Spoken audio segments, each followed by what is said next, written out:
तेलंगाना विधानसभा चुनाव के नतीजों में कांग्रेस ने स्पष्ट बहुमत हासिल कर लिया है। तेलंगाना का गठन 2013 में हुआ था। इसके बाद ये तीसरा चुनाव है। 2 बार के सीएम केसीआर के लिए ये बड़ा झटका है। केसीआर की हार के पीछे की वजह राष्ट्रीय राजनीति के प्रति उनका झुकाव माना जा रहा है।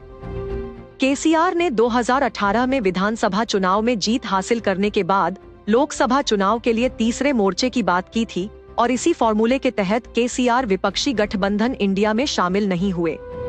अक्टूबर 2022 में केसीआर ने अपनी पार्टी तेलंगाना राष्ट्र समिति को राष्ट्रीय पटल पर लाने के लिए उसका नाम बदलकर भारत राष्ट्र समिति कर दिया था।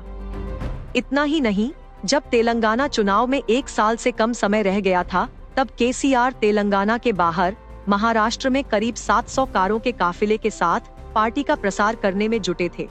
इन रैलियों में उनके साथ पूरी तेलंगाना कैबिनेट भी जाती थी। केसीआर ने अलग अलग राज्यों में जाकर विपक्षी नेताओं से भी मुलाकात की थी। वे जून में पटना में जाकर नीतीश कुमार से भी मिले थे। जानकार मानते हैं कि केसीआर खुद को राष्ट्रीय नेता के तौर पर स्थापित करना चाहते थे और उनका इरादा तेलंगाना की राजनीति में अपने बेटे केटी रामा राव को स्थापित करने का था। रामा राव उनकी सरकार में मंत्री भी थे, लेकिन इस विधानसभा चुनाव में केसीआर का ये दांव उल्टा पड़ गया। जहां एक ओर केसीआर तेलंगाना में सत्ता गंवा बैठे, दूसरी ओर उनकी लोकसभा चुनाव से पहले विपक्षी दलों को अपने साथ लाने की कोशिश भी सफल होती नहीं दिख रही है।